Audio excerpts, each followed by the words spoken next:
नमस्कार, आप देख रहे हैं कशिश न्यूज और आपके साथ मैं हूं दीपक शर्मा। चुनावी मैदान में खम ठोक रहे खिलाड़ियों का खेल जमने लगा तो बिहार की सियासत के दिग्गज ने अकेले मैदान में उतरकर मोर्चा संभाला और फिर जो तेवर दिखाए तो विरोधियों की सारी तैयारी धरी रह गई। समीकरण को छिन्न भिन्न कर दिया, क्रेडिट की कवायद की हवा निकाल दी और जब पोल खोलने लगे तो पुराने नए सारे बही खाते खोलकर हिसाब चुकता करते दिखे। मुद्दों की बात कर रहे विपक्ष पर मुद्दों का तीर छोड़ा। भावनात्मक मुद्दे पर चुनाव लड़ने का आरोप लगा रहा विपक्ष क्या अब मुद्दों पर बोलेगा? सवाल तो पूछेंगे, पर पहले देखिए चल क्या रहा। चुनावी सभा में नीतीश के सियासी तीर। कितने लोगों को नौकरी मिली, क्या विकास हुआ, शिक्षा का, स्वास्थ्य का कोई काम हुआ? और अभी जो सब काम हो रहा है कई लोग राज करना चाहते हैं। परिवारवाद पर लालू फैमिली को घेरा। एक ही परिवार का कितना आदमी लड़ रहा। अब आप सोच लीजिए, 18 साल से हैं, 18वां साल हमने कभी अपने किसी परिवार को आगे बढ़ाया? कोई जानता हम लोग के परिवार को? भ्रष्टाचार के बहाने तीखा वार। इन लोगों को जब मौका मिलता है तो पति पत्नी बाल बच्चा बेटा बेटी इन्हीं सबको आगे बढ़ा रहा है। कितना लोगों को इस बार टिकट दे रहा है? हम लोग अपने लिए करते हैं, आई लोग कमाने की कोशिश करते हैं। रोजगार वाली क्रेडिट तेजस्वी की नहीं। आजकल बोलते रहेगा और कहते रहा, हमने तो बीच में मौका दिया तभी जाकर के बेटा ही बोल देता है कि हमने क्या किया। जो काम हम लोग कर रहे थे उसको भी किया था उसी समय, और जो लोगों को बहाली किए तब बोलते रहता है अरे क्या मतलब है, उसका क्या लेना देना। चुनावी बयार, मुद्दों से प्रहार। सवाल तो पूछेंगे। तो अभी तक INDI अलायंस वाले एनडीए खेमे पर यह आरोप लगाते रहे हैं कि कामकाज तो नहीं, भावनात्मक मुद्दों के मद्देनजर जनता को गोलबंद करने की कवायद की जा रही है। लेकिन जब नीतीश कुमार मैदान में उतरकर मोर्चा संभालते हैं तो सभी मुद्दों को लेकर धराशायी करते दिखते हैं। सवाल खड़ा हो रहा है कि अब क्या विपक्ष मुद्दों की बात करेगा और कौन से मुद्दे विपक्ष के पास बचेंगे? सवाल हम पूछेंगे। सवाल का जवाब देने के लिए हमारे साथ कुछ मेहमान मौजूद हैं, उनसे आपका परिचय करा दें। जेडीयू की ओर से पार्टी का पक्ष रखने के लिए मनोरंजन गिरी जी हैं, बीजेपी की ओर से पार्टी का पक्ष रखने के लिए पूनम से हैं और राजद की ओर से पार्टी का पक्ष रखने के लिए विधायक सह प्रवक्ता सतीश दास हैं। आप तीनों का बहुत बहुत स्वागत है। सबसे पहले तो सतीश जी आपके पास आना चाहेंगे और जानना चाहेंगे कि अब नीतीश कुमार ने जब मुद्दों की बात की तो ऐसा लग रहा है कि जिन विषयों को लेकर आरजेडी खेमा या INDI अलायंस खेमा प्रचार प्रसार में उतरा था वो सभी विषय छीन लिए गए। अब मुद्दों पर क्या बात होगी? देखिए, सबसे महत्वपूर्ण चीज है कि इस देश में मोदी के नाम पर चुनाव कराने की तैयारी चल रही है। हमारे नेता तेजस्वी यादव जी लगातार कह रहे हैं कि मोदी नहीं, मुद्दे की बात होनी चाहिए। और उन मुद्दे की बात में आज पहली बार नीतीश कुमार जी ने कुछ कहा है जी। लेकिन उन्होंने ये नहीं बताया कि इस पिछले 10 साल में जब एनडीए की सरकार, डबल इंजन की सरकार बिहार और देश में रही, 40 में से 39 संसद बिहार के लोगों ने उनको देने का काम किया, तो बिहार को क्या मिला? क्या स्पेशल पैकेज मिला? क्या कोई कल कारखाना मिला? बिहार को स्पेशल स्टेटस मिला? तो ये तमाम चीजें नहीं मिली।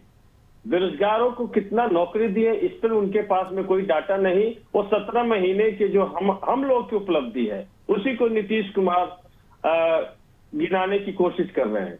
और नरेंद्र मोदी जी तो अलग ही तेवर में हैं। वो तो नवरात्र और रामनवमी, उसके बाद मुस्लिम लीग, तुष्टीकरण और उसके अलावा राम मंदिर, इससे आगे तो निकल ही नहीं रहे। उन्होंने 10 साल बताने के लिए उनके पास कुछ नहीं है मुद्दा। नरेंद्र मोदी की एक भी सभा, पूरे देश में जितनी भी सभा, चुनावी सभा की है, उसमें उन्होंने ये नहीं बताया कि हमने अपने 10 साल के कार्यकाल में कितने लोगों को नौकरी दी, हमने 10 साल में रेलवे को कितना मुनाफा पहुंचाया, हमने 10 साल में कितने इंडस्ट्री यहाँ हमने उद्योग लगाए, कितने इन्वेस्टमेंट हमारे यहाँ आए, ये बताने नहीं की स्थिति में नरेंद्र मोदी जी नहीं है। तो नरेंद्र मोदी जी के सामने में तो मुद्दा नहीं है। पूरा एनडी अलायंस जो है वो पूरी तरीके से सिर्फ मोदी के चेहरे पे वोट चुनाव लड़ना चाहते हैं, और देश की जनता कह रही है कि भैया रोजगार की बात करो, शिक्षा की बात करो, स्वास्थ्य की बात करो, हमारी पेट की आंख की बात करो, मणिपुर की बात करो जहां पे हमारी मां बहनों को सतीश जी, नीतीश कुमार ने तो वही बातें की ना। तो नीतीश कुमार जी ने क्या क्या बात की बताइए? नीतीश कुमार ने कौन सी ऐसी बात की कि 10 साल में देश में क्या हुआ, उस पर कोई बात की? चलिए जवाब ले लेते हैं। डबल इंजन की आप सरकार बोल रहे हैं, तो दोनों इंजन हमारे साथ मौजूद हैं। कितनी रफ्तार ये दे पाए हैं, जिस पर विपक्ष सवाल खड़ा कर रहा है बारी बारी से। पहले मनोरंजन जी आपसे। देखिए, नीतीश कुमार जी ने बिहार में विकास की एक लंबी लकीर खींची है और उन्होंने बिहार में विकास की एक गाथा को लिखने का काम किया है। जो बिहार में विकास हुआ है वह नीतीश कुमार जी का ही देन है। नीतीश कुमार ने ही बिहार में विकास किया है। आरजेडी के लोग यह बताएं कि 15 साल में इनको परिवारवाद और भ्रष्टाचार से कहीं फुर्सत मिला था क्या? इन्होंने परिवारवाद और भ्रष्टाचार ही इन्होंने 15 साल में किया। जब लालू यादव जी 96 में जब जेल गए तो इन्होंने अपनी पत्नी को कुर्सी पर बैठाया और इनके शासनकाल में तो बिहार जल रहा था, धू धू करके जल रहा था। न बिहार में सड़कें थी, न बिहार में कोई अस्पताल था, न कोई शिक्षा का वातावरण था, न कोई रोजगार था। लोग डरे सहमे घर से निकलते नहीं थे। यह तो नीतीश कुमार जी का देन है कि नीतीश कुमार जी ने बिहार में विकास की रूपरेखा को खींचने का काम किया है। और नीतीश कुमार ने 15 साल में बिहार को इतना आगे बढ़ाया है कि लोग पहले बाहर में बिहारी कहने में डरते थे। लोग कहता नहीं था कि हम बिहारी हैं, लेकिन जब नीतीश कुमार ने बिहार के शासन को संभाला तो लोग कहना शुरू किया कि मैं गर्व से कहता हूं कि मैं बिहारी हूं। आपने क्या काम किया है 15 साल? आप नीतीश जी का काम खोज रहे हैं, आपको नीतीश जी का काम दिखाई नहीं देता है कि नीतीश जी ने कितने काम किए। आज जो सड़कों का जाल बिछा, आज जो गांव-गांव में अस्पताल बने, नहीं तो पहले तो रुई मिलता था तो सुई नहीं मिलता था। पहले मास्टर बैठते थे तो स्कूल की बिल्डिंग नहीं थी। आज तो सारे चीज को नीतीश कुमार ने करने का काम किया है। झूठी ढोल पीटने से नहीं होगा। आप झूठा ढोल पीट रहे हैं और मुद्दे की बात कर रहे हैं। आरजेडी कब से मुद्दे की बात करने लगा? आरजेडी और मुद्दा ये तो दोनों दो अलग तीर है, गंगा के अलग अलग किनारे हैं। आप मुद्दे की बात कब से कर रहे हैं? आपका मुद्दा 15 साल का मुद्दा क्या था? आपका तो 15 साल का ही ना मुद्दा था। अपहरण, भ्रष्टाचार, बलात्कार, यही ना मुद्दा था आपका। और बिहार के लोग जानते हैं यही मुद्दा थी आपकी। आप मुद्दे की बात मत करिए। चलिए हम पूनम जी से भी जवाब ले लेते हैं। पूनम जी, सवाल वही है, क्या किया? सतीश जी यही पूछना चाह रहे हैं। देखिए, सतीश जी क्या पूछते हैं ये मायने नहीं रखता। सतीश जी के नेता क्या बोलते हैं ये मायने रखता है। सतीश जी के नेता जिस तरह से माननीय नरेंद्र मोदी जी पर टिप्पणी उनकी मीसा भारती जी कर रही हैं कि माननीय नरेंद्र मोदी जी की रथ को रोकने का काम करेंगे, तो मैं पूछना चाहती हूँ इनकी प्रवक्ता से कि कितने के रथ को रोकने का काम कीजिएगा? 140 करोड़ की जनता माननीय नरेंद्र मोदी जी के साथ, इनको काम दिखाई नहीं पड़ता है। मैं इनको काम गिनवाती हूँ, सुनिए। बिहार में 83 लाख किसानों को सम्मान निधि देने का काम किसी ने किया तो माननीय नरेंद्र मोदी जी ने किया। गेहूं के एमएसपी की बात करें तो 63.5% किसी ने देने का काम किया तो माननीय नरेंद्र मोदी जी ने किया है। आप सुनिए पहले सुनिए, आपको समझ में नहीं आता ना काम क्या होता है। काम मैं गिनाती हूँ, अब सुनिए तो सुनिए भाई। आप मैंने आपकी बात को सुनिए, आप भी तो सुनिए। आप कहते हैं कि क्या किए माननीय नरेंद्र मोदी जी ने कि पढ़ने के लिए युवाओं के लिए क्या किए, मैं बताती हूँ। एम्स आपको 90 नए विश्वविद्यालय देने का काम किसी ने किया तो माननीय नरेंद्र मोदी जी ने किया है। 7 नए आईआईटी खोलने का काम किए तो माननीय नरेंद्र मोदी जी ने किया है। एम्स की बात करें तो 15 एम्स खुले हुए हैं, 250 से ज्यादा मेडिकल कॉलेज खुले हुए हैं। आपको क्या चाहिए ये बताइए ना, मैं आपको गिनाती हूँ। और सुनिए, प्रधानमंत्री आवास योजना के तहत 4 करोड़ लोगों को आवास मिला है मुफ्त में। ये भी किसी जैसे आपके केंद्र की सरकार रहती थी कांग्रेस की तो बीच में बिचौलिए पैसे खा जाते थे। 100 में से 15% ही लोगों को मिल पाता था, 15 रुपए। तो ये काम यदि किसी ने किया, माननीय नरेंद्र मोदी जी ने जनधन योजना जो शुरुआत की थी निःशुल्क, किसी गरीब महिला भाई बहन ने नहीं सोचा था कि हमारे बैंक में भी अकाउंट होंगे, लेकिन वो किसी ने काम किया तो माननीय नरेंद्र मोदी जी निःशुल्क बिना गारंटी के वो बैंक अकाउंट खुलवाने का काम किया है। लेकिन आपको ये विकास दिखाई नहीं, आपको विकास दिखाई देता है। अब मैं बताती हूँ आपको विकास क्या दिखाई देता है। 15 साल के जंगल राज में मैं बताती हूँ, रोड जो थे गड्ढे में तब्दील थे, हॉस्पिटल पे जो कुत्ते बैठा करते थे ये आपके विकास थे, महिलाओं को घर से बाहर नहीं निकलना पड़ता था ये आपके विकास थे, दिन दहाड़े हत्याएं हो जा रही थी, दिन दहाड़े नरसंहार हो रहे थे, भागलपुर की नरसंहार आप भूल गए। आपके बिहार के मुख्यमंत्री माननीय लालू प्रसाद यादव जी रेल मंत्री रहते हुए कितने घोटाले किए, बिना बहाली के नौकरी देने का काम करते हैं और जमीन गरीबों से जमीन लिखवाने का काम करते हैं। ये आपका विकास का मुद्दा है, तो ये बिहार की और देश की जनता को नहीं चाहिए।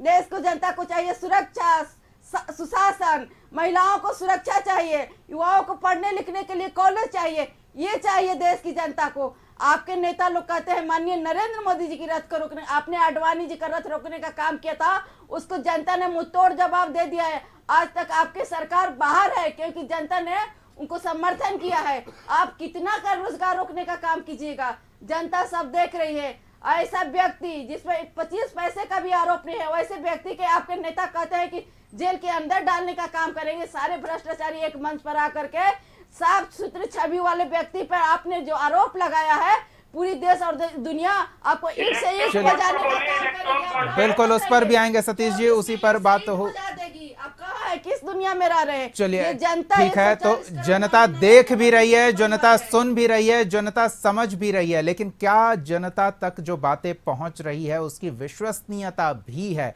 हम इस सवाल का जवाब लेंगे। फिलहाल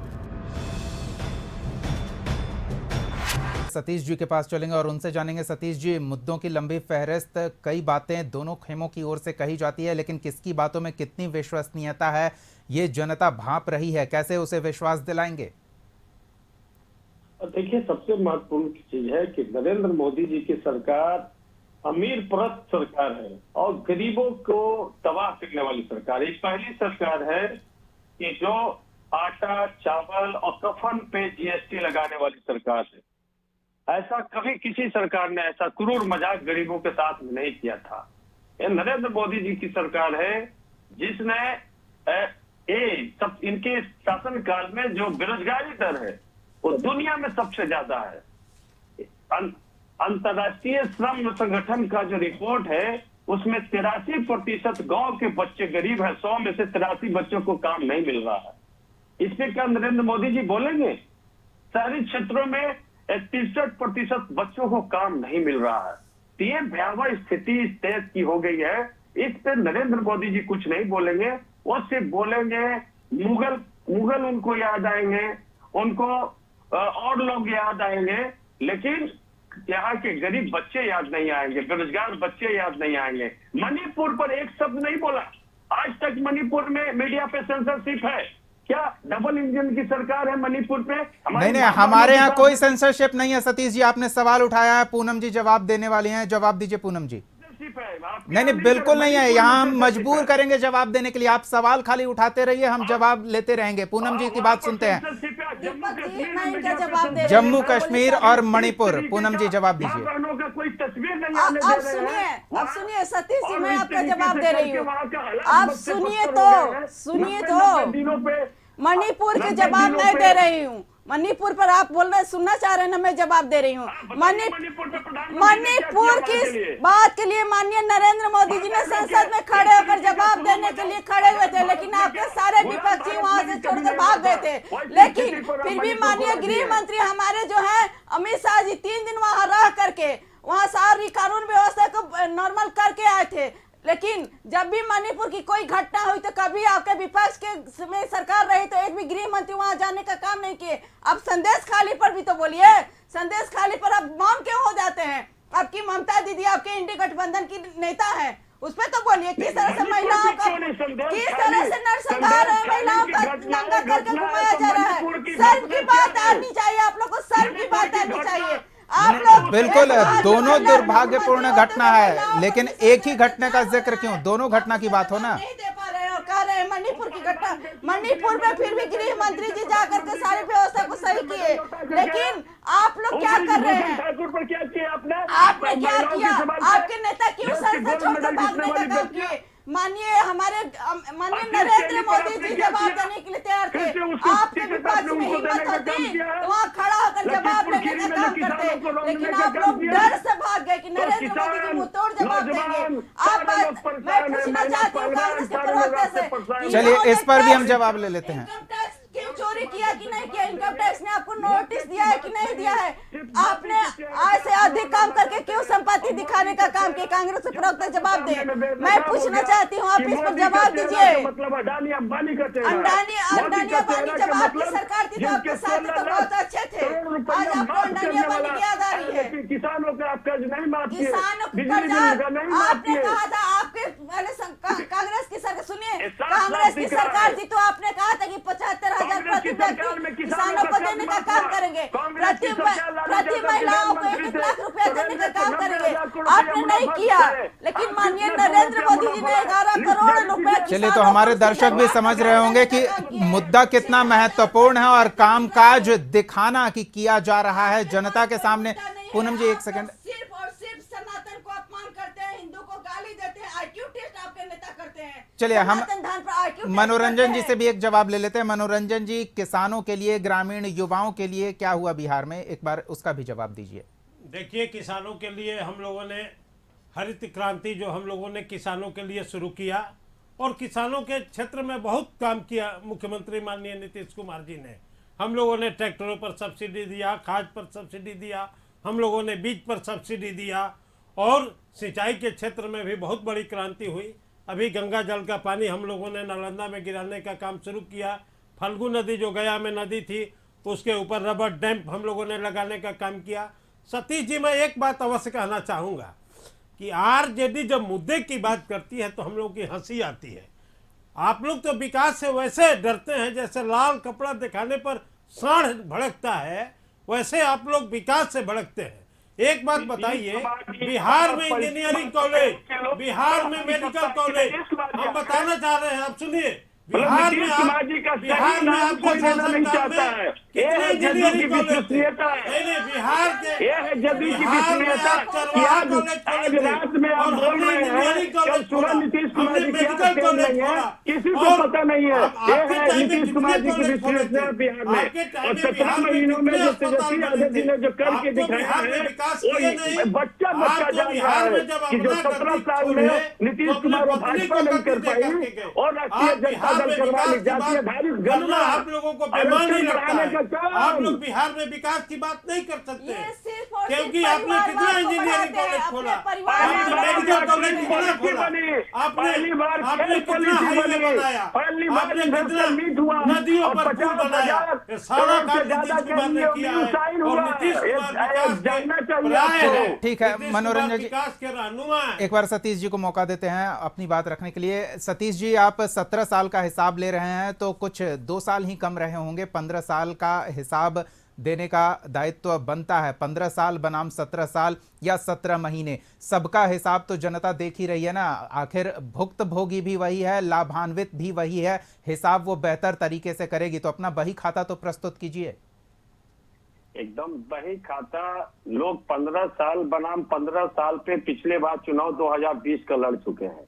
2020 में यही बिहार की जनता ने तेजस्वी यादव जी जो 30 हेलीकॉप्टर उनको घेरे रहता था, अकेले बिहार की सबसे बड़ी पार्टी बनी और सरकार बनाने से हमको जबरन रोका गया। ये बिहार की जनता ने देखा। और जब 17 महीने में बिहार में जब नीतीश कुमार भारतीय जनता पार्टी जो उनकी पार्टी को निगल जाना चाहती थी, जेपी नड्डा साहब के बयान से आहत होकर के आरसीपी सिंह उनके पार्टी को तोड़ने में लगे हुए थे, जब हमारे पास आए तो हमने वही थके हुए मुख्यमंत्री से गांधी मैदान से 15 अगस्त को गांधी मैदान से घोषणा करवाया कि बिहार में 10 लाख नौकरी और 10 लाख रोजगार दिलवाएंगे। और हमने उस एजेंडे पर काम किया और इस 17 महीने में 5 लाख लोगों को नौकरी हम लोगों ने दिलवाने सतीश जी, का काम नीतीश किया। कुमार ने यही कहा है कि क्रेडिट वो ले रहे थे, बेवजह बोले जा रहे थे, इसी कारण हटा दिया। मतलब ये अलगाव का कारण ये था कि बेवजह की क्रेडिट ले रहे थे, ये तो नीतीश कुमार ने आज कहा। नहीं, हम हमारे पास में विभाग है, हम बिहार की बड़ी पार्टी हैं और हम क्रेडिट भी न लें, ऐसा भी कहीं होता है क्या? नहीं तो कैबिनेट नीतीश कुमार जी ने जो काम किया है उसका क्रेडिट ले रहे हैं ना। तो हमने अपने 17 महीने के शासनकाल में हम अपने मंत्रिमंडल में जो हम लोगों ने काम किया, शिक्षा के क्षेत्र में काम किया हमने, स्वास्थ्य के क्षेत्र में जो अमूलचूल परिवर्तन हमने किया, सड़क के क्षेत्र में हमने काम किया, ये जो उद्योग के क्षेत्र में हमने जो काम किया, कृषि के सेक्टर में जो कृषि रोड मैप 4 लेकर के हम लोग आए, तो इस पर हम बात भी ना करें। सतीश जी, आप कह रहे हैं कि 17 साल में वो किया गया जो 10 साल में केंद्र की सरकार नहीं कर पाई, और 17 साल में नीतीश कुमार के नेतृत्व वाली सरकार नहीं कर पाई, वो 17 महीने में आपने कर दिया। चलिए, वक्त का अभाव है, एक छोटी छोटी प्रतिक्रिया इस पर हम दोनों नेताओं की लेंगे। मनोरंजन जी, छोटी प्रतिक्रिया। इनके शिक्षा मंत्री रामचरितमानस की व्याख्या कर रहे थे। इनके एक विधायक हैं फत्तू बहादुर, वो देवी देवताओं को गाली दे रहे थे। 17 महीना में इन लोगों ने नहीं किया है। और किसी राज्य का मुख्यमंत्री नौकरी देता है कि मंत्री नौकरी देता है? मंत्री नौकरी देता है कि मुख्यमंत्री नौकरी देता है? ये लोग मंत्री नौकरी। चलिए ठीक है, वक्त का अभाव, एक छोटी प्रतिक्रिया पूनम जी की भी। पूनम जी, देखिए दीपक जी, राजद के प्रवक्ता से मैं पूछना चाहती हूँ कि आपने कहा कि 17 महीने में किसी ने, जिस रोजगार की आप बात करते हैं, लड़ाई लड़ने का काम की थी तो भारतीय जनता पार्टी ने की थी। उस समय आप ही के नेताओं द्वारा किस तरह से लाठियां बरसाई गई, यही गांधी मैदान से जो हमारी मौन यात्रा, शांतिपूर्वक यात्रा निकली थी, उसमें लाठियां महिलाओं पर भी चार्ज की गई थी। आप बात करते हैं उस बहाली की जिसकी लड़ाई किसी ने लड़ने का काम किया तो भारतीय जनता पार्टी ने किया। और रही बात, मैं बताती हूँ, विजय चौधरी जी ने स्पष्ट कहे थे कि ये सारी प्रक्रिया मेरे शिक्षा मंत्री रहते पूरी की गई थी। हमने एनडीए से अलग गए तो घोषणा किया। आप श्रेय कहा लेने? तेजस्वी जी बताए ना अपने विभाग में कितनी बहालियां कराए थे। तेजस्वी जी बताए अपने विभाग में कितनी बहालियां कराए थे। आप बात करते हैं विभाग की, आपके नेता तो गुड़सार से लेकर पार तक। चलिए, तो इससे ये साफ है कि मुद्दे ही इस चुनाव में महत्वपूर्ण हैं। वक्त का अभाव है। बहुत बहुत धन्यवाद सतीश दास जी, मनोरंजन गिरी जी, पूनम सिंह जी, अपना समय देने के लिए, इस चर्चा में शामिल होने के लिए। मुद्दे बेहद महत्वपूर्ण हैं और मुद्दों को लेकर क्रेडिट लेने की होड़ मची हुई है, लेकिन लाभान्वित भी जनता है और प्रभावित भी जनता है। हिसाब किताब भी जनता करेगी और जनता अपना हिसाब किताब ईवीएम के माध्यम से वोट देकर करेगी। नतीजे सबका हिसाब बताएंगे। अगले एपिसोड में एक और सवाल के साथ हम फिर मौजूद रहेंगे। तब तक के लिए देखते रहिए कशिश न्यूज।